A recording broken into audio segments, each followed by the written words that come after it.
только в... Пожалуйста на канал Custom Truck. На улице очень-очень сильный снег, метель, завируха. Поэтому мы в гараже занимаемся нашим КАМАЗом. Именно так я и хотел, чтобы тогда, когда на улице нет возможности работать, мы могли работать в гараже с КАМАЗом потихоньку, восстанавливая его до хорошего состояния. В предыдущей серии мы чуть-чуть не доварили порог, сейчас именно этим мы и займемся.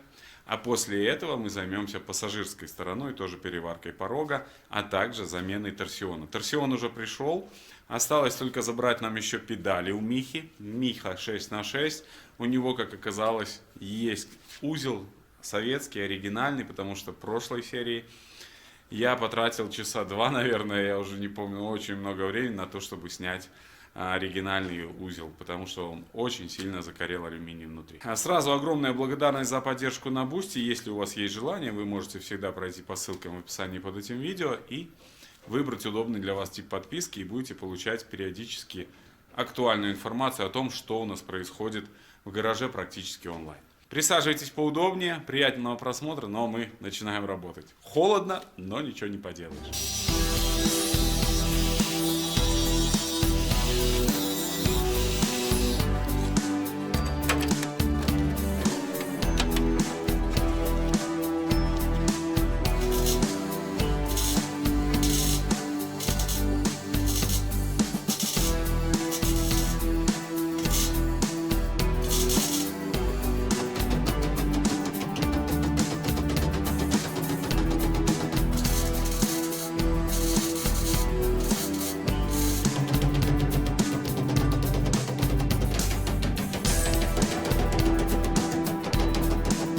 Глаза.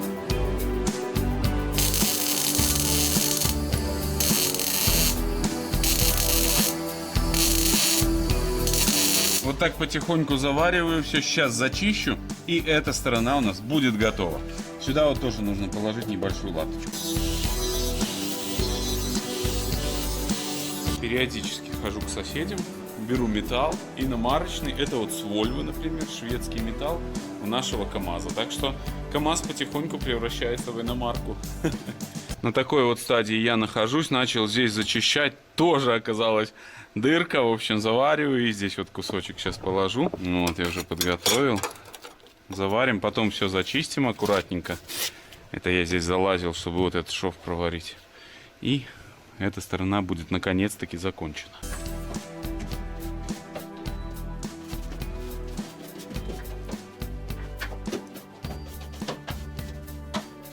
Ну вот, в таком состоянии у нас остается здесь пол. Сейчас я его обработаю вюртом. Здесь пройду все вот эти вот стыки. Еще чуть-чуть подвытру, что-то нифига оно не вычищается. Пылесосом бы было удобнее, конечно.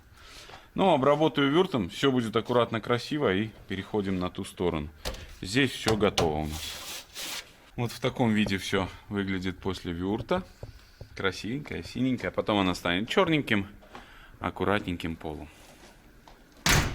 Переходим на следующую сторону. Пассажирскую сторону мы начинаем с разборки. Здесь маловероятно, что болтики пойдут. С той стороны я половину отсверливал. Это всегда прям приключение. Ну вот первый пошел хорошо. Это уже радует. С той стороны, кстати, эти болты я подлазил ключиком рожковым, откручивал, не догадался поднять решетку. Представляете? Но я их откручивал уже в конце, и поэтому был на нервах. Уже в целом не понимал, что происходит. Потихоньку откручиваю наши болтики и пришел к тому, что самый действенный и эффективный способ откручивать — это греешь горелкой. Как только нагреваю горелкой, прям хорошо так нагреваю, откручивается вообще без вопросов, ничего не обрезается. Ну, я удивлен, но я таким способом уже открутил 3 болта. Нам еще буквально 3 осталось, и можно будет снимать подножку. То есть, ну прям я удивлен. Эти открутил, и здесь внутреннее тоже, но вам не видно. Не совсем удобно снимать, поэтому, ну, здесь предельно все просто греешь горелкой и откручиваешь. И работает на самом деле.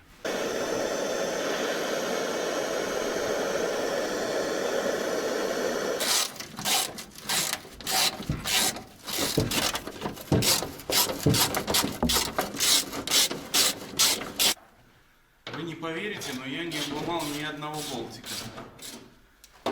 Я сам в это не верю. Но так и есть. Так, вот этот у нас последний. Бляха.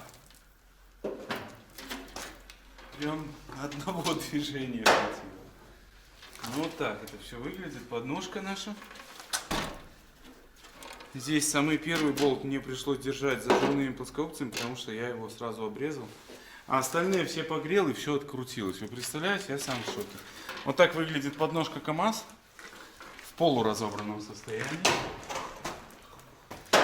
Но крепится она на 10 болтах.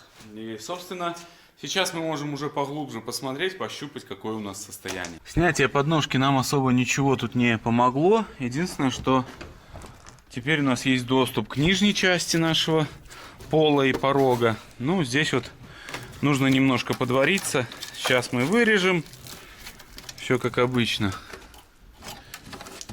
И варим новое железо. И будет у нас все в аккурате. Здесь самое главное, что у нас все целое. Не гнилое, ничего. И это уже радует. Потихоньку зачищаю. Прежде чем что-то где-то варить, там хочу убрать шубу.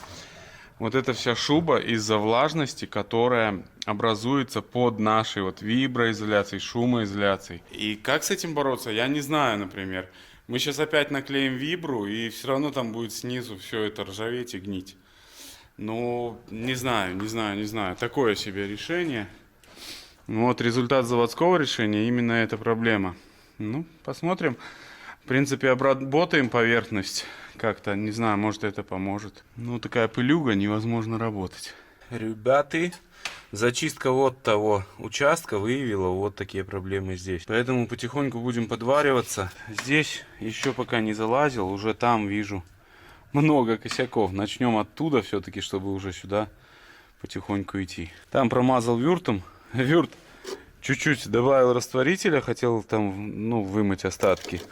Вюрт превратился в кашу, вот в такую. Странно, не знаю, будет ли он работать, но что-то произошло интересное. Друзья, товарищи, вот на таком этапе я ухожу домой. Но здесь еще, может быть, зачищу. Не хочу сразу покидать машину, потому что, чтобы ничего не загорелось.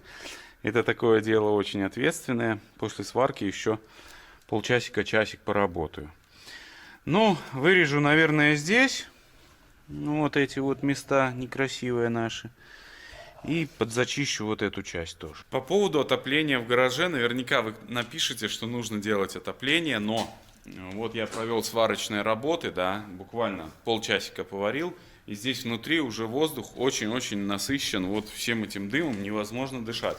Поэтому я открываю и проветриваю, то есть у меня здесь и на входе тоже открыта дверь. И таким образом у меня есть возможность проветрить. Если бы здесь было натоплено, то смысла в этом отоплении нету. А так вот, ну, как бы более-менее у меня в офисе тепло, я схожу погреюсь, там печечка горит, а сюда опять выхожу потом и продолжаю работать.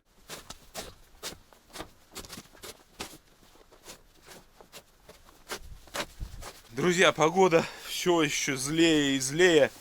Снега наметает, но пока еще недостаточно, чтобы мы повеселились от души в снежной пелене. Ну, будем смотреть дальше. Ну, а пока что продолжаем заниматься КамАЗом. И я думаю, скоро будет результат, который наверняка порадует не только вас, но и меня, конечно же.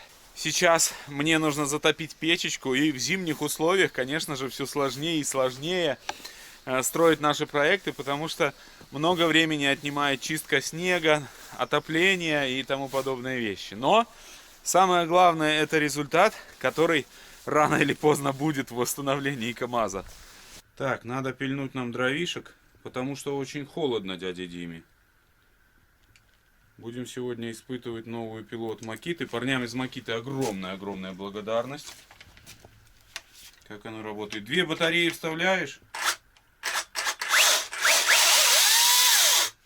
И можно на пиле даже индикацию проверить. Чик, все, 2 батареи четких. И на самой батарее тоже есть. А, видишь, как они сделали? Не видно индикатора, поэтому они сделали выносное. Когда я вставляю, видишь, не видно индикатора. Ну, не нажмешь. Круто. Пошли попробуем, как пилить.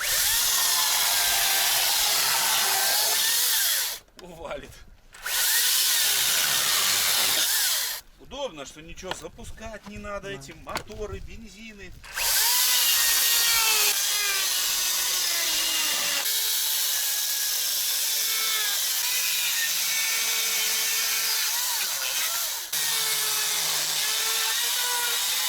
Короче, вещь лупит, что дурная. Надо попробовать большую березу. Но у нас еще будет время попробовать. Че, растапливаем печечку.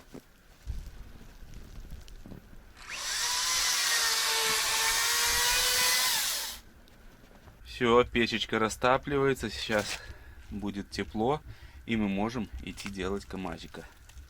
Так, вскрытие показало, что пациент умер от вскрытия. Но здесь получше состояние. Внутренняя часть этого порога, вот эта, она живая. Единственная вот эта вот стеночка чуть хлюпенькая здесь, ее тоже нужно будет усилить. Ну и верхняя часть вот этого порога тоже вырежу ее и вставлю новый кусочек. То есть основная масса здесь как бы с большего более-менее, потому что мне не надо вот эти плоскости вываривать. Здесь я вырежу аккуратненько, варю новый кусочек. Вот, и будет все четко. Поэтому я думаю, с этой стороны мы меньше прикурим, нежели чем с той, с водительской. Но, тем не менее, потихоньку, помаленьку сейчас все сделаем. Так, у нас операция И. Нам нужно раздобыть металла. Пока... О, неплохой вариант. Пока соседи пилят болгаркой, они ничего не слышат. Мы можем брать детали. Нива не продается. У меня с собой болгарка. Можно нарезать латок. Это гнилая. А вот это неплохая. Здесь усилители какие-то не очень хорошие. Блин. Вот эта вольвовская часть не очень нравится.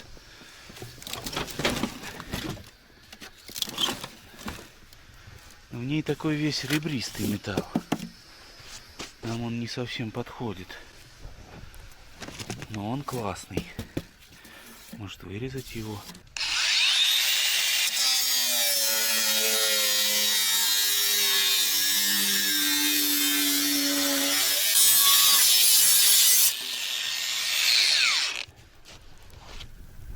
Болгарка затихла. Бля, надо валить.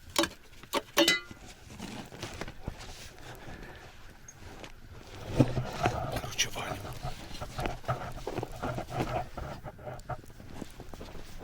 Стой! Убью, студент! Ножницы, картонка, и подмеряем наши латки. Потихоньку, не спеша, никуда не надо спешить, а просто аккуратненько делаем дело. Вот, сходили, отвлеклись куда-нибудь, там телеграмчик почитали, и опять за работу. И все. И все отлично работает и получается. Лучший вид отдыха от работы — это либо другая работа, либо отдых. Здесь чуть-чуть неудобно, конечно, подлазить, но ничего не поделаешь.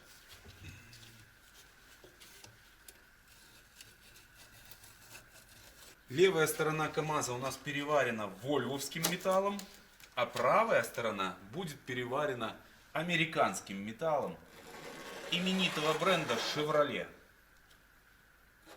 Chevrolet Traxxas, по-моему, он называется.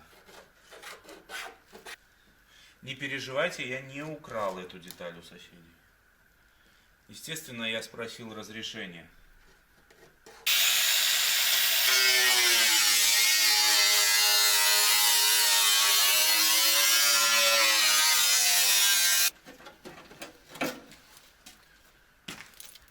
Ну вот.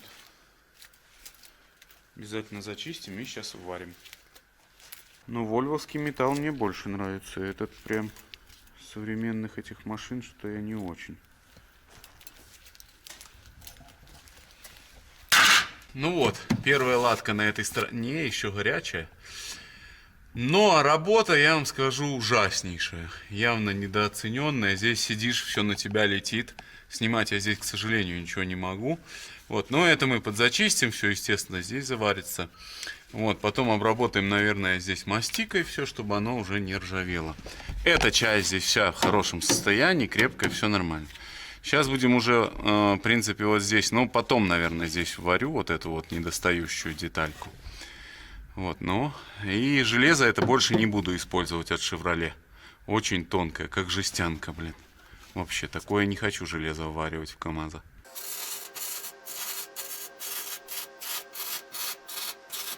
Ну, потихоньку уже выходим на наружную сторону. Вот эту вот жестянку проварил с этой стороны и изнутри тоже. Ее немного повело, к сожалению, но вот так изнутри. Вот потихоньку провариваю, все это обязательно потом промажем. Но здесь, когда буду варить вот эту часть, то придется повозиться здесь уже аккуратненько. Все это дело потом подровнять, чтобы выглядело относительно красиво. Вот, ну, потихоньку. Сейчас буду варить, наверное, вот эту внутреннюю часть, потом обработаю порог внутри и буду заваривать уже здесь. Ну, такой план, наверное, будет самым оптимальным. Здесь тоже вот обнаружилась еще проблемка, буду тоже подвариваться. Ну, одним словом, работаем. Работы еще много, но не падаем духом. Такая работа, она, ну, очень-очень нервная, можно так сказать, потому что не подлезть везде, все на тебя летит. Это всегда такая напряженная работа. Поэтому к ней нужно относиться с позитивом и подходить к ней только с хорошим настроением.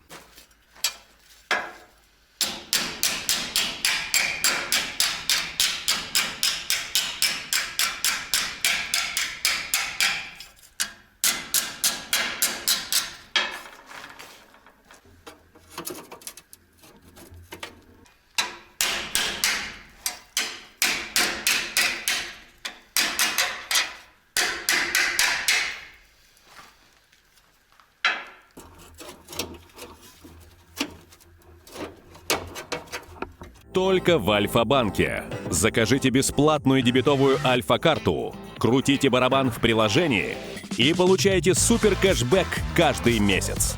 Закажите карту в декабре и гарантированно получите кэшбэк 30% на технику. Не просто выгодно, Альфа выгодно. Внутренняя часть сварочных работ уже у нас закончена. Сюда еще добавил латку, тоже заметил дырочку. Здесь латку, здесь. И вот эту внутреннюю часть тоже здесь заварил. Немножко вот здесь не подрасчитал латку и пришлось докладывать кусочек такой. Но после вот этого участка я понял, что уже надо прекращать и ехать домой, потому что начинаю фигню делать. Вот, сейчас вюртом обработаю и отправлюсь домой. С КамАЗом я вожусь уже 3-й день, поэтому, ну, нужно как-то поменять что-то. Вот. Но завтра опять приду уже с утра и, я думаю, добью эту часть двери, а там потом посмотрим, займемся еще чем-нибудь. Сегодня еще больше снега, это ужас какой-то происходит. У меня в руках ремушок на помпу КРАЗа, вы все помните, что у нас с помпой проблема. Бляха, у меня сейчас ноги будут полные снега. Вот, нужно обязательно поменять ремушок и сделать КРАЗа, чтобы он был готов к использованию, потому что сейчас он не очень надежный. Так что, возможно, мы сегодня и займемся кразюкой параллельно. Пока я еще не нервничаю, я решил начать с самого достаточно сложного узла. Это вот этот перелом, который нужно в 3 плоскостях выставлять. Ну, одним словом, прям очень такая себе работка. Но как я вижу эту схему. Ставлю зажимные плоскогубчики. Ну, струбцину можно, пофиг. Так, ну, одной рукой, естественно, ну, вот так сделаем. Вот. И моя задача сейчас подрезать, максимально попасть как-то в наш шов, либо рядом, потом зачистить и все это дело проварить. Вот, это такая работенка, знаете, на удачу, вот, но я надеюсь на успех. Сейчас подстучу молоточком еще вот здесь, видите, у нас плоскость не совпадает, нужно ниже опускаться. Сейчас будем пробовать все это подогнать. Вчера я еще немного себе усложнил задачу, промазал все внутри битумной мастикой, теперь она будет не мешать варить, естественно, но думаю, мы справимся, да?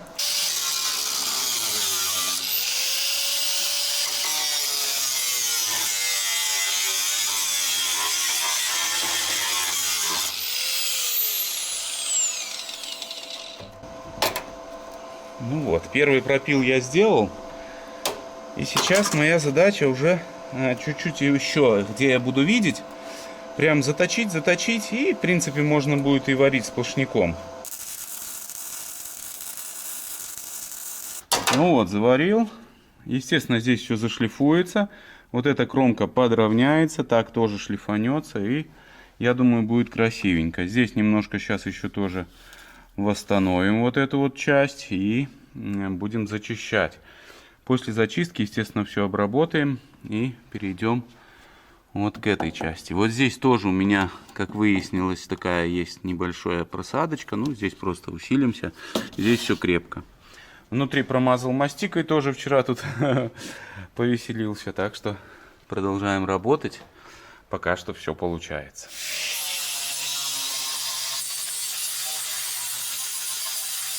Около 3 часиков у меня ушло на все про все. Но зато теперь уже красиво. И, блин, забыл вот здесь заварить. Сейчас включил камеру и заметил. Но подровнял вот этот брыж. Здесь мы чуть-чуть подшпатлюем, естественно, потому что здесь есть вмятины. Но в любом случае пройдем. Вот здесь вмятинку чувствую. Пройдем, чтобы аккуратнее было. Вот. Но здесь тоже внутри варил. Ой, не знаю. Вот тут. Тоже усилил вот эту вот слабенькая жестянка. Это, ну, теперь мощнее будет. Вот, там все промажу мастикой, я думаю, будет нормально. Здесь тоже вот все эти зачищу ржавчинки, их подправлю. Но сейчас все-таки уже доварю, чтобы я знал, что у меня сварочная работа здесь все. Вот в таком виде я оставляю наш порог. По металлу здесь, по сути, все. Кабина у нас готова к тому, чтобы ее начинать обрабатывать, шпатлевать, там, красить и тому подобное. Это мы будем делать уже чуть позже, я думаю. Следующий этап, который нужно будет пройти, это наши крылья. Значит, это крыло у нас в хорошем состоянии. Единственное, вот здесь есть нюанс, который, ну, нужно сделать. Посмотреть, здесь, наверное, нормально будет, а вот здесь нужно подвариться. Естественно, все это разобрать аккуратненько, зачистить, покрасить, и они будут готовы лежать к установке. Второе крыло у нас нужно подваривать. Не сильно, но нужно. Вот, его мы тоже подварим. Естественно, все выровняем, и они будут лежать аккуратненькие. Но этим мы займемся чуть позже. А сейчас я хочу сделать крас. Нам нужно установить новый ремень на помпу и установить 2 новых ремня на гидравлику, чтобы крас у нас был, как говорится, на ходу. Потому что погода, сами видите, какая. И, возможно, скоро приедет Юра. Здесь будет движуха у нас, которая необходима для того, чтобы Volvo наша заехала на базу. Вот, возможно, ее нужно будет затягивать, вытягивать, но одним словом нужно проводить какие-то работы. Там вроде бы нужно заменить энергоаккумулятор, еще один накрылся, и нужно заменить ремкомплект ручника. Шипит и, ну, быстро очень сходит воздух. Вот такие работы нужно там будет делать, поэтому, я думаю, придется все-таки как-то затягивать на базу, но не знаю. Наверное, правильное решение это все-таки строить лопату для ГАЗ-66 и чистить нашу базу. Потому что я звонил по там знакомым, чтобы нам почистили Амкадор, но ничего не найти, все безумно занято. Но я и понимаю, потому что у нас улицы не чищены, все просто замело безумно, и есть более важные места, которые нужно почистить.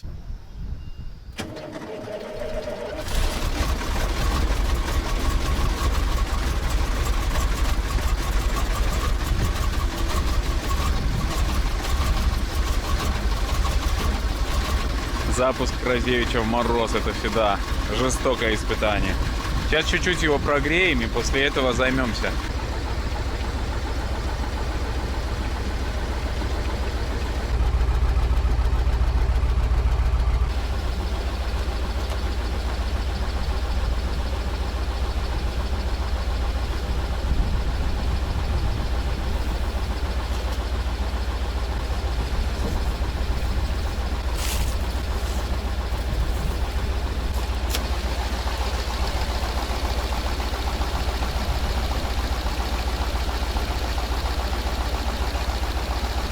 Кто помнит из предыдущей серии, Вот сюда я просто на шкив накинул обычный ремушок, и он начал работать. И вы знаете, работает. Сейчас же моя задача сюда установить новый нормальный ремень.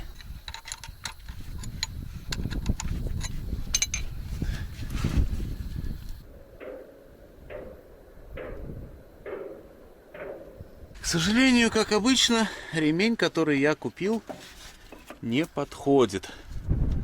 Вот он.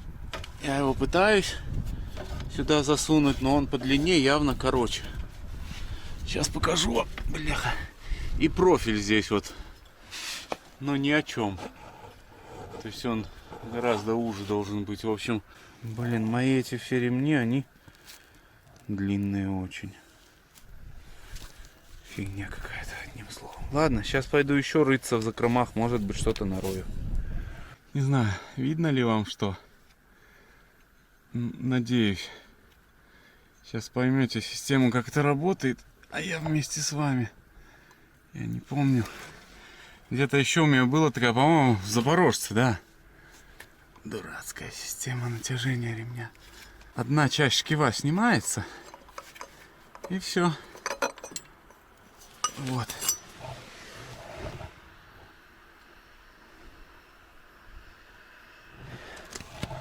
После чего можно убрать эти прокладки и пробовать зажимать опять. Сейчас попробуем. К сожалению, одной рукой неудобно.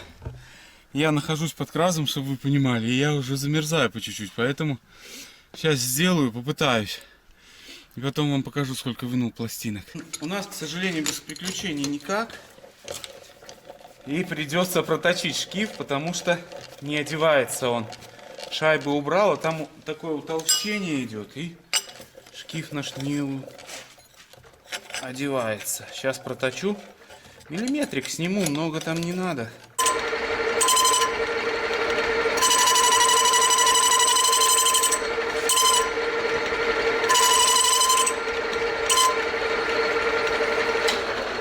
Все, думаю, отлично. А еще сейчас вот-вот приедет погрузчик, который нам расчистит здесь всю территорию. Во всяком случае, нам обещают. Мир не без добрых людей. Огромное спасибо нашим подписчикам. К сожалению, на улице уже темнеет, и мне будет достаточно тяжело вам что-то снять. Вот, но постараюсь. Еще чуть-чуть здесь что-то собираю пока что. Ждем погрузчик. Погрузчик, приедь, пожалуйста. Ну, доброе утро, друзья. Вчера нам почистили снежок. Приехал Юра вечером. Вот, расчистили, согнули немного ворота. Юра стоит, делает Вольву. Сейчас мы у него возьмем интервью. Ну, а я собрал краза. Ой, вымучился весь. Ну, все работает.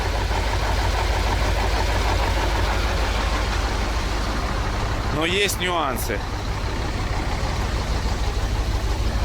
Сейчас расскажу. Пришлось мне в магазине поменять ремень. Ремень очень туго натянут. Я не снимал, там ругался и матом. Это ужас. Я очень сильно ударился головой, затылком.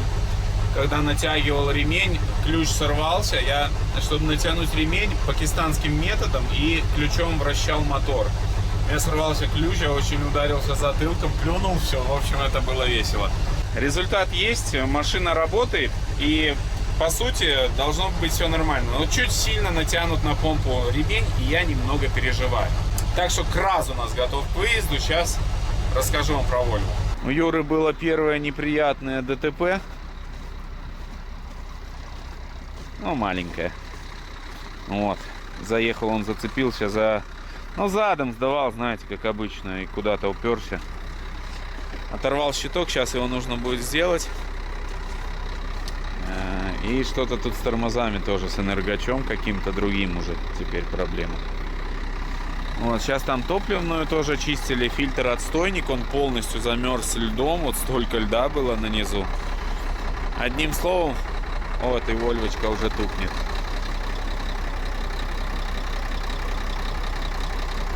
Качай, Юра, качай. Это, конечно, фигня полная, что-то, блин. Подбивает льдинками снизу сетку, и Volvo не хочет работать.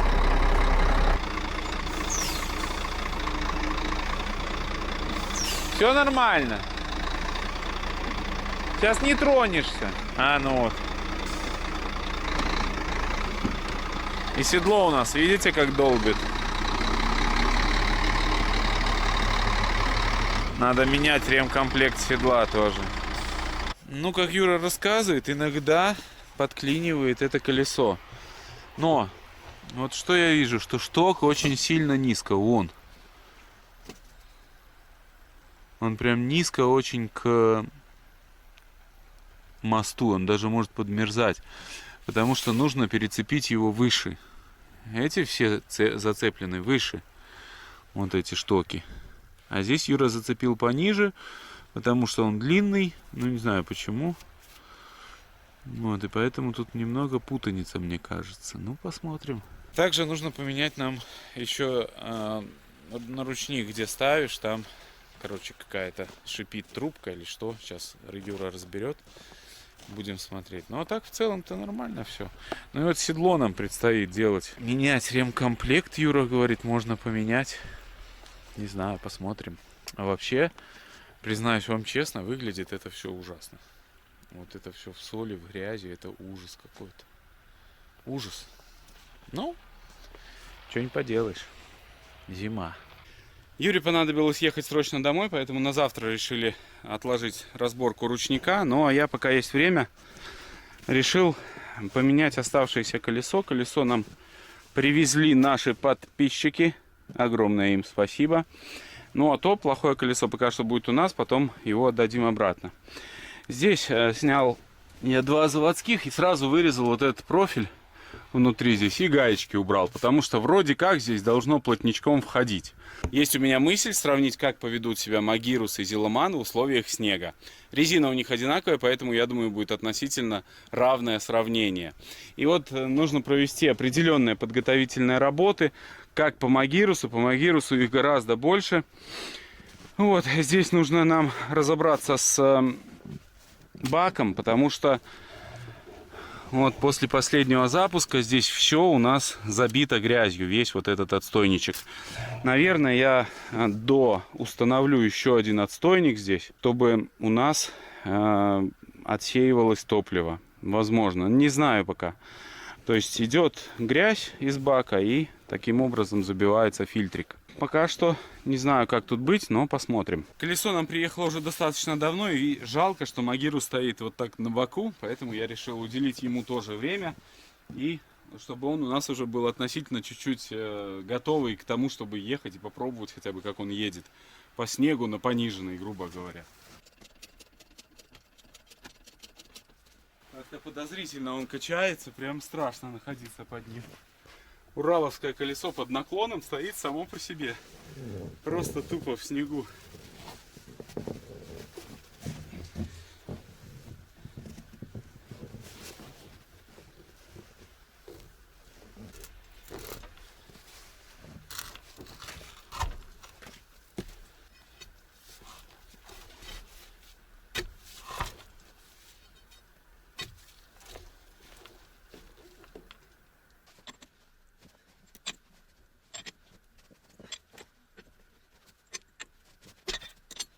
Я думаю, на сегодня все. Сейчас я здесь все соберу, уберу и буду отправляться домой. Вас же я хочу от всей души поблагодарить за поддержку, за то, что вы с нами. Не забывайте, естественно, подписаться на наш канал. Также не забывайте поддержать нас на Бусти. Огромная благодарность всем, кто уже поддержал нас. Все ссылки будут в описании под этим видео. Ну а вам я, как обычно, хочу пожелать, чтобы на вашем жизненном пути встречались только хорошие люди. Всех благ и всего самого-самого наилучшего. Всем пока.